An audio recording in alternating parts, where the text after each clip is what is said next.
So the second issue would be the issue of the war booty, meaning the spoil of the war. For the first time in Muslims' life, for the first time since Prophet was sent, that Muslim got this much spoil of the war. I mean, war. Yeah. So they got this much of materials from the war for the first time. You see, before Prophet ﷺ, the rules and the regulation, before Prophet, like those who were sent before Prophet, like the way those ancient time, when Muslim, at that time, when Muslim, because when you say Muslim, people would think Islam started from the time of the Prophet. No, Muslim simply means someone who submit their will to Allah.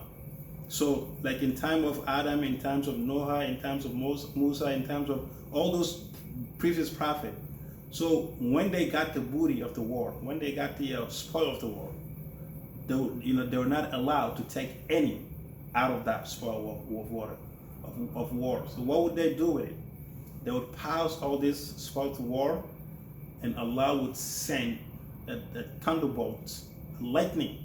So the lightning would come down, a thunderbolt would come and destroy this booty of the war booty, or the spoil of the war, to destroy it. So that means Allah accepted it. That's how it used to. But when Prophet ﷺ were sent, and for the first time, Allah is going to allow Muslim to keep the spoil of the war for the first time. So the Sahaba, they start, were divided into three kind of groups. So the first group said, we're supposed to keep this spoil war. We're supposed to keep this all this war booty. Why? Because we're the one who collected it. So we collect this whole thing. We collect swords, some swords and some camels and some horses or whatever, and some gold and stuff like that. So all this valuable thing, we collected it. So the second group said, no. The reason you were able to collect this war booty, it's simply because we were the one who chased this disbeliever away. So the disbeliever were running after them so they could get away, and you guys could come and collect all these war materials. And the third group said, no, we deserve part of this war booty. Why? Because we were the one protecting Prophet ﷺ, so that way no one could come and harm him. So we deserve part of it too. And then one of the Sahaba,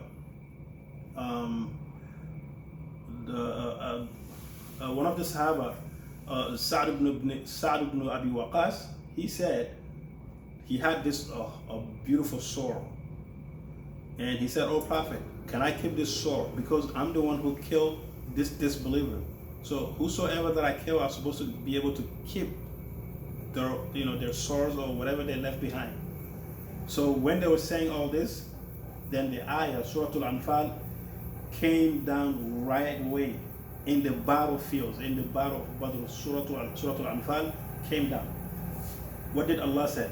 Allah said, يَسْأَلُونَكَ عَنِ الْأَنْفَالِ قُلِ الْأَنْفَالُ لِلَّهِ وَالرَّسُولِ فَاتَّقُوا اللَّهَ وَأَصْلِحُوا ذَاتَ بَيْنِكُمْ وَأَطِيعُوا اللَّهَ وَرَسُولَهُ إِن كُنتُم مُؤْمِنِينَ. Allah said, they ask you, O Muhammad, about the Anfal, which is the spoil of the war. Say, meaning tell them that the Anfal belong to Allah and His Messenger. So fear Allah and make peace between yourselves, and obey Allah and His Messenger if you are believers. So this ayah came down. So, and then Allah keep on saying, you find this in Surah Al-Anfal. The entire Surah Al-Anfal talks about Badr. The entire surah talks about nothing but Badr. Allahu Akbar. And Allah said, وَعَلَمُوا أَنَّمَا غَنِمْتُم مِّن شَيْءٍ فَإِنَّ لِلَّهِ خُمُسَهُ وَلِلرَّسُولِ وَلِذِي الْقُرْبَى وَالْيَتَامَى وَالْمَسَاكِينِ وَابْنِ السَّبِيلِ إِن كُنتُمْ آمَنتُم بِاللَّهِ وَمَا أَنزَلْنَا عَلَى عَبْدِنَا يَوْمَ الْفُرْقَانِ يَوْمَ الْتَقَى الْجَمْعَانِ وَاللَّهُ عَلَى كُلِّ شَيْءٍ قَدِيرٌ. And Allah said, no, you have to know that whatever spoil of the war you gain, 1/5 belongs to Allah. And 1/5 belongs to Allah and to the messenger and to the kinship, meaning the close family of Prophet ﷺ, and to the orphans and to the needy and the wayfarer, meaning the traveler. So if you believe in Allah and what we reveal to our servant on the day of the criterion, the day the two camp met, meaning the two groups met, and Allah has power over all things. Allahu Akbar. So technically Allah is simply saying in this ayah that whatever you gain out of the war, as war spoil, you have to divide into 5. You have to divide into 5. So 1/5, you take 1/5. So the remaining 4 goes to the army. But the 1/5, the number 5, meaning you have, let's say for example, for you to understand the concept, let's say you fight jihad and the spoil of the war was $100, for example. For this $100, you have to divide it into 5. So $100 divided into 5, it would be 20, 20, 20, 20, 20, right? So 20, 40, 60, 20, 40, 60, 80, 100. So you divide 100 by 5, you get 20. So each finger is like 20. So Allah is saying 1/5 belongs to Allah, His messenger, the close family, the orphans, the needy people, and the wayfarers. So those are the 5 people that has a portion in this warfare.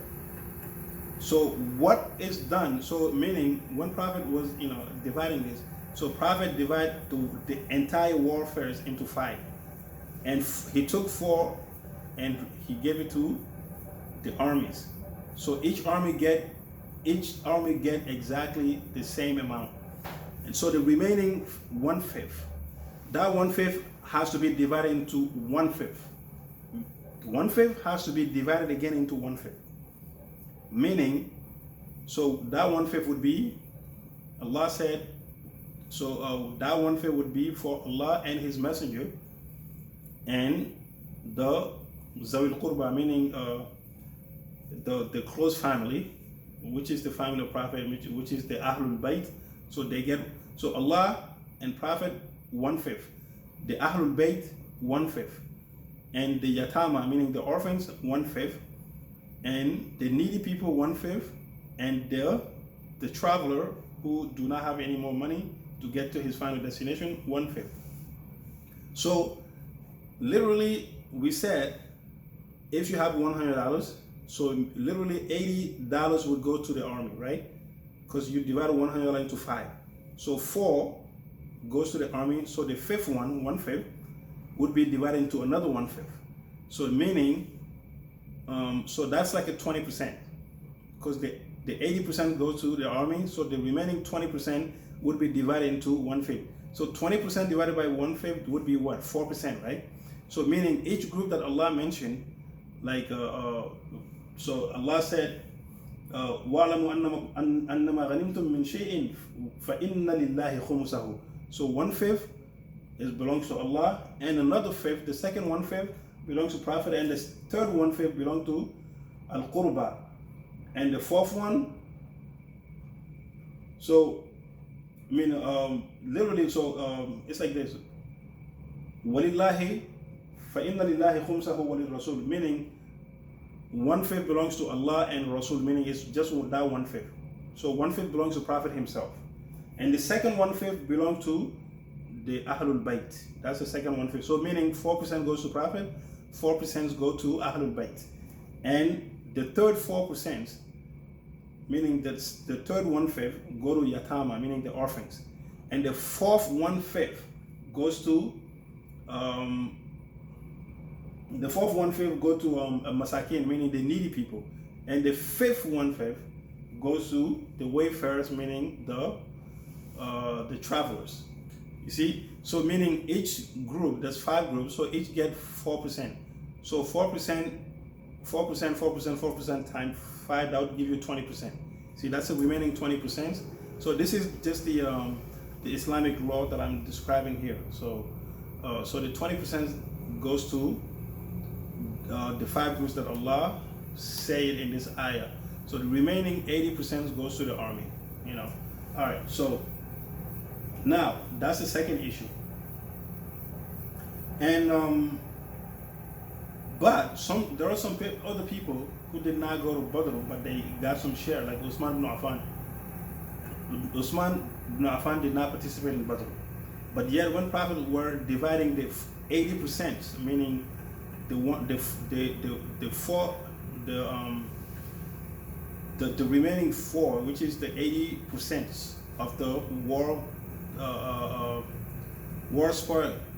So Ousmane gets some share even though he was not present in the Badr. Why? Because Prophet himself told Ousmane to stay behind, because Ousmane's wife, which is the daughter of Prophet ﷺ, Ruqiyya, the daughter of Prophet Ruqiyya, she was married to Uthman ibn Affan. So Ruqiyya became very, very sick, really, really sick. So Ousmane wanted to come, and Prophet said, no, you stay and take care of your wife. Stay here and take care of your wife. So Ousmane stayed with his wife and take care of her. So because of that, he is considered as people from Badr, because he couldn't come physically, but even he wanted to come, but Prophet himself told him, no, you stay with your wife. But unfortunately, Ruqiyya passed away the day Prophet ﷺ returned to Medina. We told you that Prophet ﷺ stayed in the Badr for 3 days. Then the third day when he come, and he found Ousmane at the Baqiyya, at the cemetery. You know, he was burying his wife, and that was a really sad day too as well. It was a day of victory, because Islam get the victory over Quraysh, but at the same time it was a sad day because Prophet's daughters passed away on that day. Allahu Akbar. So that was the second issue, and the third issue was the issue of the prisoner of the war. So we told you that 70 Quraysh were killed and about 74 or 75 people were taken as a prisoner. So what to do with those prisoners too? So, and that created a lot of tension too as well. So Prophet called Abu Bakr and he called Omar, and he asked them, what are we going to do with these prisoners? And Abu Bakr said, oh Prophet Sallallahu Alaihi Wasallam, I will tell you what to do with these people. I think these people are our people. They are our kings. They are our family. Some of them are our brothers, or uncles or fathers or whatever. Even though they're trying to kill us, but let's forgive them. So Abu Bakr showed like a soft heart. He didn't want this prisoner to be hurt or to get killed or anything. So he was showing, like, maybe let's make them pay some ransom. Let's make them, pay some money so that way they could save themselves instead of killing them. And Omar, as tough as he is, Omar said, Prophet, this is very simple.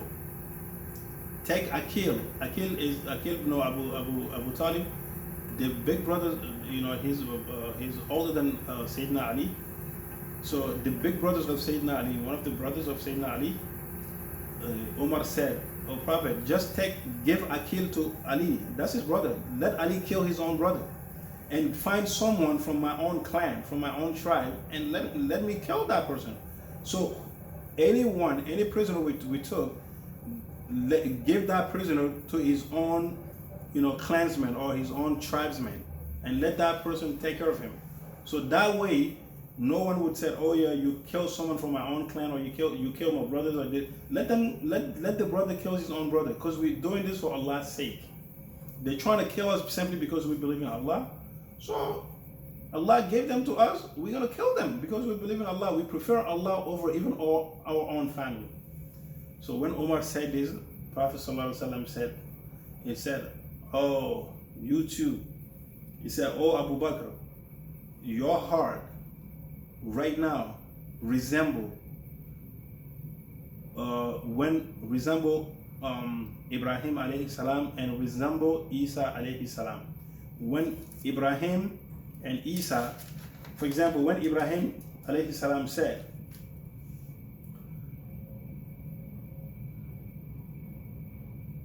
and when Ibrahim alayhi salam, he said, when his people reject him, they're trying to kill him. They put him in the fires. They do a lot of nasty stuff to him. He was all alone, and Allah supported him. So, but his people were really they were really horrible with him. They were trying to hurt him so badly. So what did Ibrahim say? And Allah is saying this in the Quran, and you find this in Surah Ibrahim. Ibrahim said, "Rabbi, innahunna adlalna kathiran min al-nas, faman tabi'ani fa innahu minni, wa man asani fa innaka ghafurun rahim." Surah Ibrahim. Ibrahim said, "Rabbi, oh my Lord, they have misled many people," meaning this disbeliever, those who are trying to kill me, those who are trying to harm me, those disbelievers, they have misled so many people. So whoever follow me is from me. Whoever follow me, whoever believe in me is from me. And whoever disobey me, surely you are forgiving and merciful. You see, Ibrahim did not say, "Oh Allah, those who follow me, they're for me, but those who do not follow me, punish them." He didn't say that. He said, "Those who do not follow me, or those who disobey me, surely you are forgiving and merciful." You still can forgive them and show your mercy. So Ibrahim said that. This is what Prophet is telling. The Prophet is reciting this ayah by drawing comparison between what Abu Bakr is saying and what Ibrahim alayhi salam is saying. So Prophet saying, "Oh Abu Bakr, what you just said resemble at Ibrahim when he was telling Allah, oh those who believe me, those who obey me, they're part of me. But those who disobey me, then you are most forgiving and most merciful."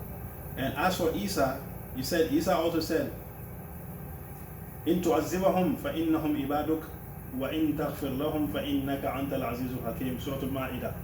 So in Surah Al-Ma'idah, Isa said, "Oh, those people who are calling other than those who are calling other than God, or those who are calling Isa himself God, or his mother God, or whatever, those who are talking about Trinity," Isa said, "Oh Allah, this Trinity things, I don't know anything about it.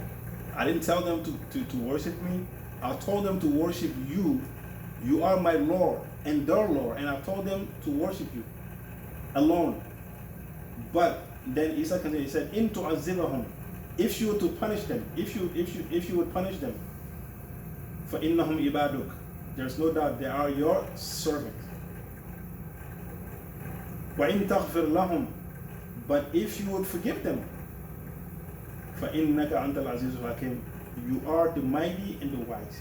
You see, Isa opened he talked in general senses. He said, after everything they've done, Allah, if you were to punish them, they are your servant. You have every right to do so. And if you decide to forgive them, if you are to forgive them, you are the might. You are mighty and you are wise.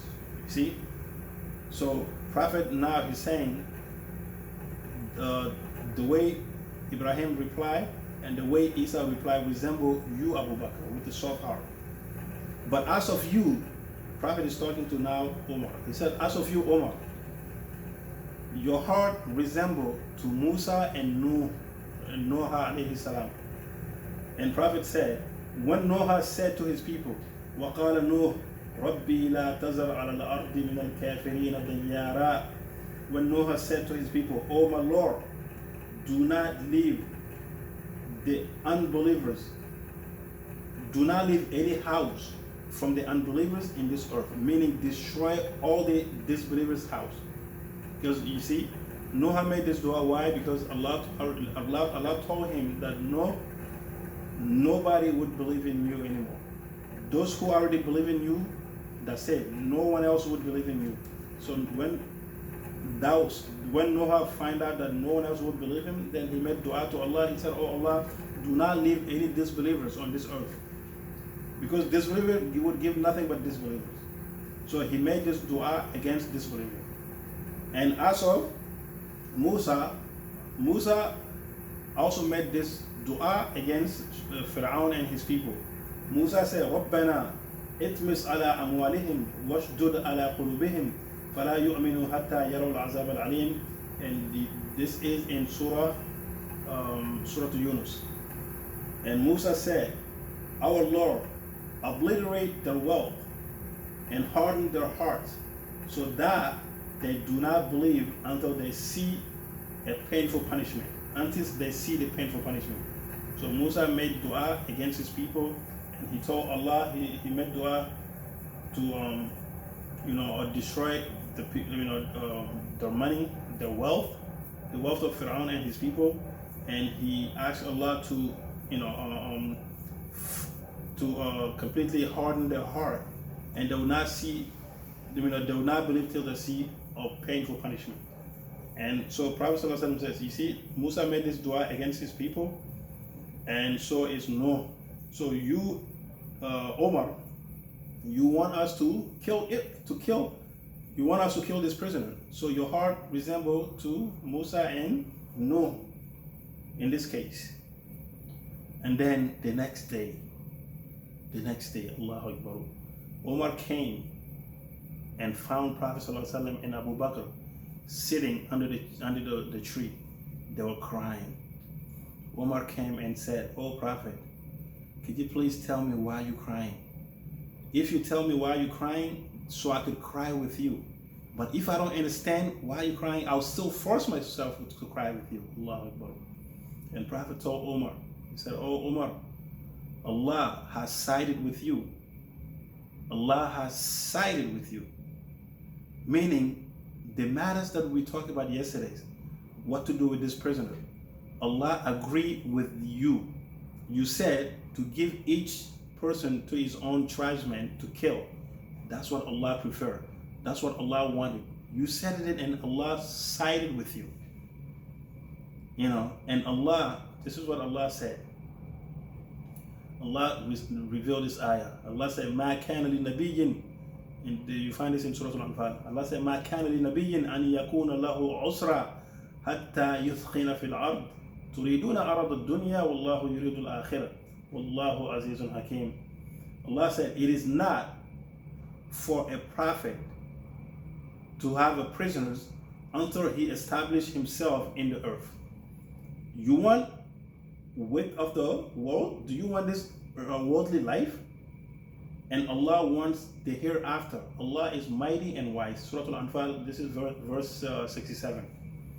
So Allah is telling Prophet that it doesn't befit Prophet to keep prisoner at this moment. Why? Because this Islam, the people, Prophet and his companion, they don't have any power yet. Yes, they just became victorious in the Badr, but there's still few of them. They don't have any powers. They don't have powers over Roman. They don't have power over the Persian or anything. They just were able to defeat Quraysh, yeah, but still, Islam is not established like a state or an Islamic state. Prophet doesn't have a state yet, Islamic state yet. So the fact that they don't have that physical powers, or they don't have the governing body, that's what Allah is telling Prophet. So right now at this moment, you're not strong enough to keep a prisoner or to ransom a prisoners. But because if you do so, things will happen. What would happen? Because if you let the prisoners go and you're not even strong enough yourself, the same prisoner you let go could come back and fight you again. So you're not at that position to keep a prisoner. That's what Allah is telling Prophet. مَا كَانَ لِنَبِيٍّ أَنْ يَكُونَ لَهُ عُسْرًا. It doesn't befit you, it doesn't befit the Prophet to keep a prisoner at this moment, because you can't afford to keep a prisoner, or meaning you can't afford to keep them alive or take a ransom from them and let them go.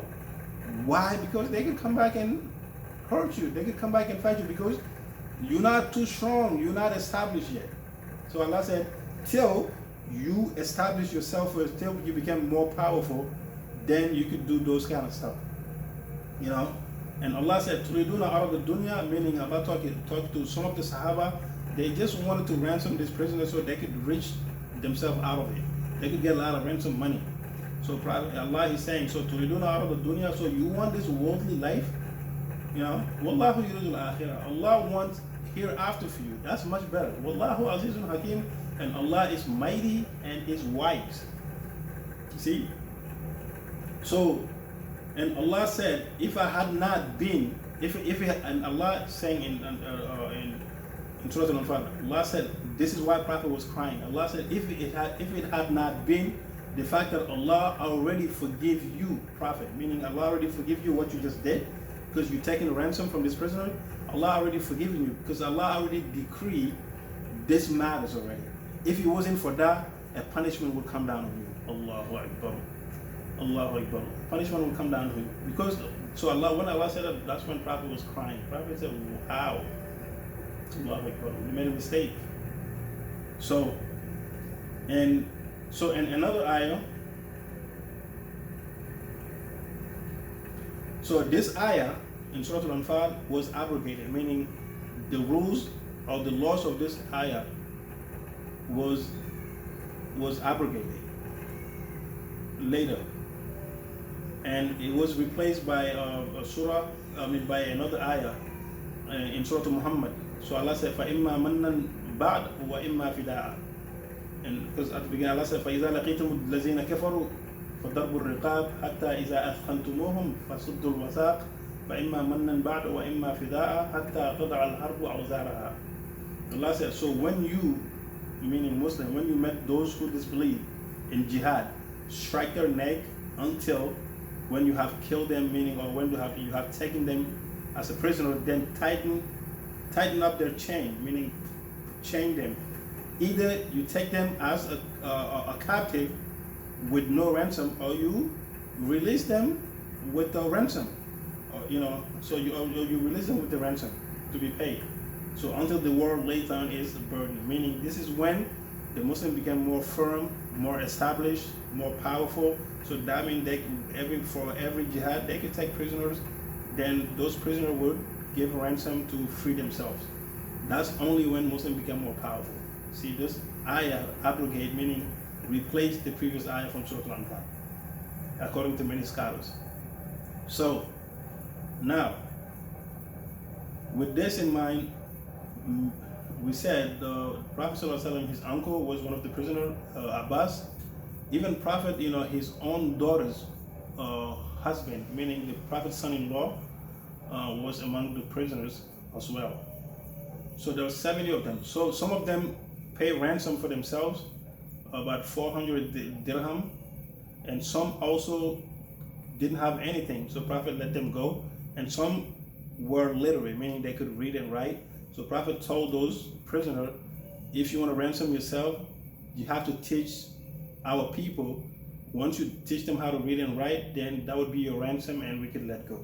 Inshallah, we're going to stop here. So next time, we're still going to talk about those prisoners and how they free themselves. We're going to talk about the uncle of Prophet ﷺ, Abbas, and how things turn, inshallah, because of the, and how he, after all this, how he became Muslim. Inshallah, we're going to talk about that. أقول قولي هذا وأستغفر الله لي ولكم سائر المسلمين من كل ذنب فاستغفروه إنه هو الغفور الرحيم. سبحان ربك رب العزة عما يصفون والسلام على المرسلين والحمد لله رب العالمين.